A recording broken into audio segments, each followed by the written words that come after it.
bem. Agora, aproveitar que o pastor Novaes é um representante de uma geração próxima à nossa. Bem próxima. Nós somos do mesmo século, diremos assim. Novaes, você está vivendo essa transição, né? Essa transição de gerações aí. A gente tem hoje uma repartição de gerações muito mais próxima, né? Hoje, de 5 em 5, 10 em 10 anos, você muda de uma geração para outra. E você tem pastoreado ao longo de todas essas gerações. Você sente alguma diferença? E aí eu queria que você tentasse pontuar coisas boas e coisas negativas a respeito dessas diferenças.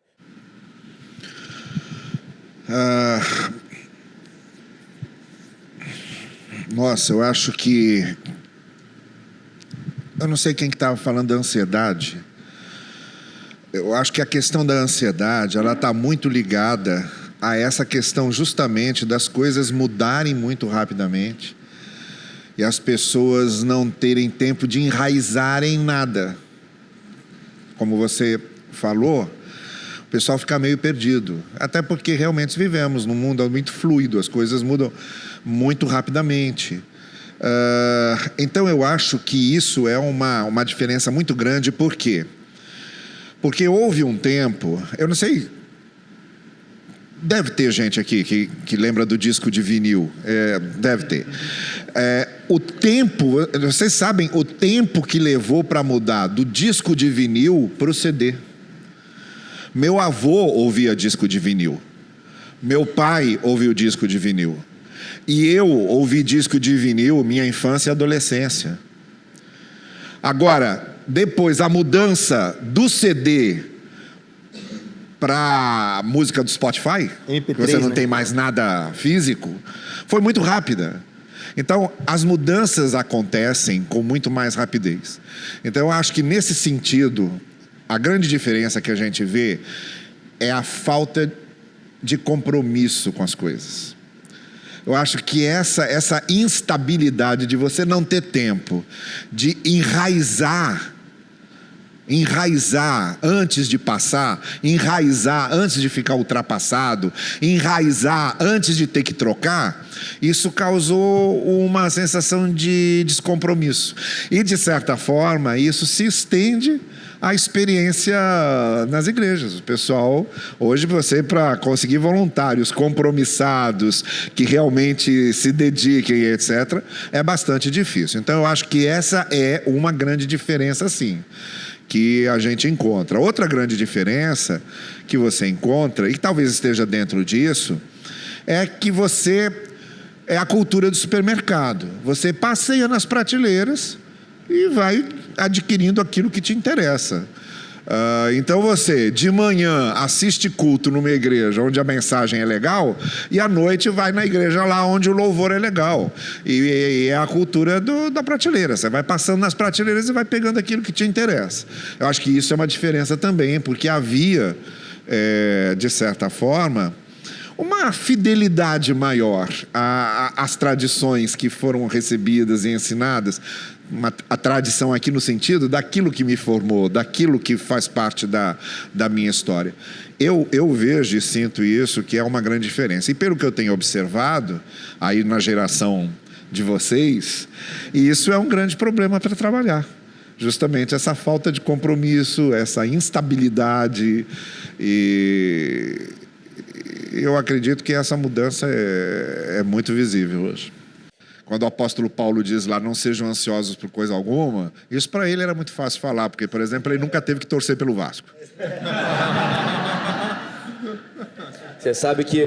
Como é que você não vai ser ansioso tendo que torcer pelo Vasco, né? Mas você sabe que o Novaes, tem uns 3 domingos atrás, falou assim, não, que a barreira do Vasco acabou. Você viu que a oração do Daciolo tá mais forte que a dele, né?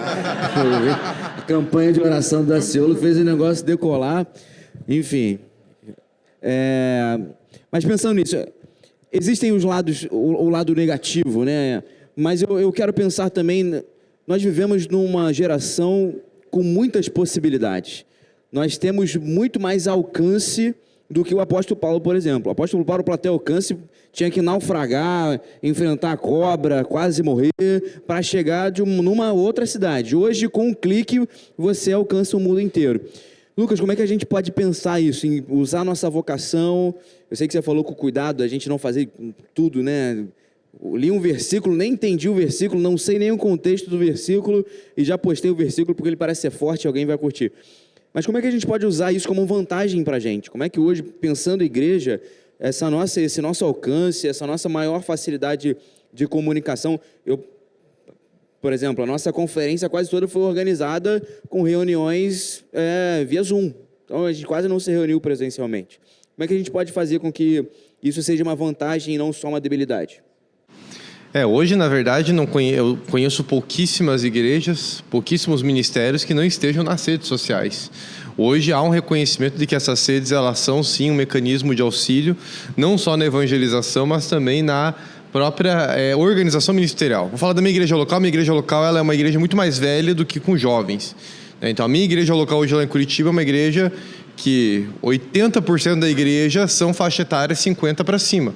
É uma igreja bastante... de velho uma galera aí. Sim, mas é pior que é mesmo. Não, mais velho, a igreja no sentido de tecnologia. Muito difícil, gente. Muito difícil. Vocês terem uma ideia, o boletim na minha igreja até a pandemia era impresso numa folha A4 e dividido ao meio, com uma diagramação que estava há anos na igreja. Essa era a diagramação. E justamente porque é uma igreja composta por pessoas mais velhas que estão acostumadas àquilo. Então, quando veio o nosso quadro pandêmico, gente, a nossa igreja foi imediatamente para o Zoom, e eu achei que a reação foi muito rápida da nossa igreja.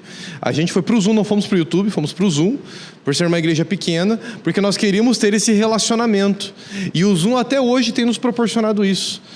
Nossos cultos de quarta-feira não voltaram presencial. E olha que coisa interessante, nós tivemos conversão de pessoas na pandemia em outros estados do nosso país. Nós temos uma irmã hoje que está em Minas Gerais. Ela é familiar de um dos membros da nossa igreja local. Só que ela não quis congregar em nenhuma igreja na cidade dela, porque ela não conseguiu se identificar. Ela congrega conosco pelo Zoom. Nós temos hoje os cultos às quartas pelo Zoom, e o culto do domingo, eu estava até falando para o André, o culto do domingo ele acontece pelo Zoom também. Nós transmitimos o nosso culto pelo Zoom, por ser uma igreja pequena, a gente tem um momento de oração em que os irmãos podem verbalizar essas orações. E a gente consegue ter contato com essa irmã pelo Zoom. Ela faz estudo bíblico pelo Zoom, ela participa dos cultos pelo Zoom, então ela tem um momento da semana com um dos pastores nossos ali, todo pelo Zoom. Olha que coisa fantástica. É possível sim nós utilizarmos as ferramentas. Infelizmente, às vezes tem que acontecer coisas ruins, como foi a pandemia, para que a gente possa se abrir para esse mundo. Hoje o nosso boletim é um PDF maravilhoso, todo diagramado, bonitinho, não é mais uma lauda, hoje são 6 páginas com várias informações disponíveis para todos os irmãos da nossa igreja. Em compensação, minha igreja ainda não tem Instagram. Ainda há uma resistência ao Instagram. Só que a gente vai percebendo que aos poucos, conforme a nossa igreja local vai vendo os frutos que essa tecnologia está dando, ela vai se abrindo, porque o fruto é a conversão, é o envolvimento maior dos irmãos, é uma maior comunhão. Então acho que é aí que a gente pode utilizar, não para me aparecer, não para eu ter a curtida, mas para de fato proclamar o evangelho e surtir efeitos numa irmã lá de Minas Gerais, num outro casal que está lá no litoral do Paraná, que participa conosco dos cultos, e assim a gente vai levando a boa nova do evangelho, utilizando esses canais.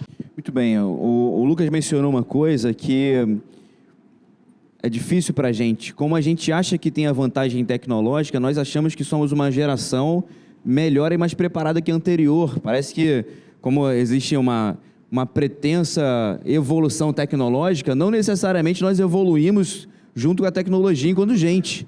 Então, respeitar a geração, respeitar quem estava, entender que, na verdade, quem estava ali é a base do quem somos hoje, é essencial para a gente conseguir ter esse panorama e essa continuidade. E aí, Renato, você que é pastor de jovens lá na CIB de Curitiba, eu queria te perguntar como é que você está fazendo, como é que você trabalha, e se já consegue fazer isso, essa integração entre gerações, você consegue fazer alguma comunicação? A gente conversou um pouco sobre isso antes, né? Mas você precisa que haja um culto com uma linguagem muito expressiva para essa geração e outro culto totalmente diferente? Ou será que dá para a gente intercambiar isso de alguma forma? Olha, o equilíbrio ele é muito difícil de ser encontrado pelas diferenças geracionais e porque ninguém está disposto a abrir mão das suas próprias preferências. E por isso que existe essa necessidade dos cultos voltados para as suas faixas etárias específicas, que não tem problema nenhum, mas que pode, de alguma forma, quebrar esse senso de identificação. Vou trazer uma experiência minha também, lá da CIB. A gente tinha um grupo de 150 adolescentes que se reunia toda sexta-feira lá com a gente. Depois da pandemia, a gente não tinha mais nenhum. Nenhum. Acabou. Literalmente acabou. E a gente teve que recomeçar do zero. Do zero. E uma coisa ficou clara pra gente. Aqueles adolescentes nunca pertenceram à nossa igreja. Mas eles frequentavam ela na sexta-feira. Existem muitos fatores para isso, mas a gente nunca tinha feito nenhum trabalho voltado para essa transição, para esse caminhar, para essa evolução dentro do crescimento pessoal dele dentro da igreja. E há sim interesse por parte das outras gerações de que a juventude faça parte, principalmente no voluntariado, porque a gente é muito bom naquilo que a gente faz. A gente é muito criativo, a gente tem muito vigor, a gente tem muita força e a gente não fica reclamando para fazer as coisas. A gente pega e faz. Acredito que a conferência foram todos eles que fizeram, por exemplo. É muito fácil a gente ver os jovens se unindo para fazer algo, porque a gente é a geração da causa. A gente abraça a causa e a gente faz acontecer. A gente vê isso muito claramente na nossa geração. Então a gente vê, né, os outros ministérios, as outras áreas geracionais da igreja buscando essa participação dos jovens. Mas não é o pessoal, vou usar a expressão o pessoal do domingo, mas não é pejorativo. A gente não vê o pessoal do domingo querendo vir no sábado. A gente vê o pessoal do domingo querendo que o sábado venha no domingo. Mas por que o contrário não pode acontecer também? É uma pergunta que a gente tem que se fazer, né? Por que é o jovem que tem que se integrar naquilo que a igreja oferece e não a igreja que já está ali estabelecida se integrar também naquilo que o jovem promove, do que o jovem está construindo como igreja para o tempo dele. E talvez ali o diálogo se estabeleça de forma mais tranquila, porque é muito mais fácil o mais velho, né, abraçar o mais novo do que o mais novo abraçar o mais velho. Normalmente, discipulado, a gente estrutura até assim, né, para a coisa ficar mais fluida, no sentido da experiência, no sentido da maturidade. Então, a gente busca essas conexões lá na igreja, a gente busca, né, realizar, mas é sempre um ponto de conflito.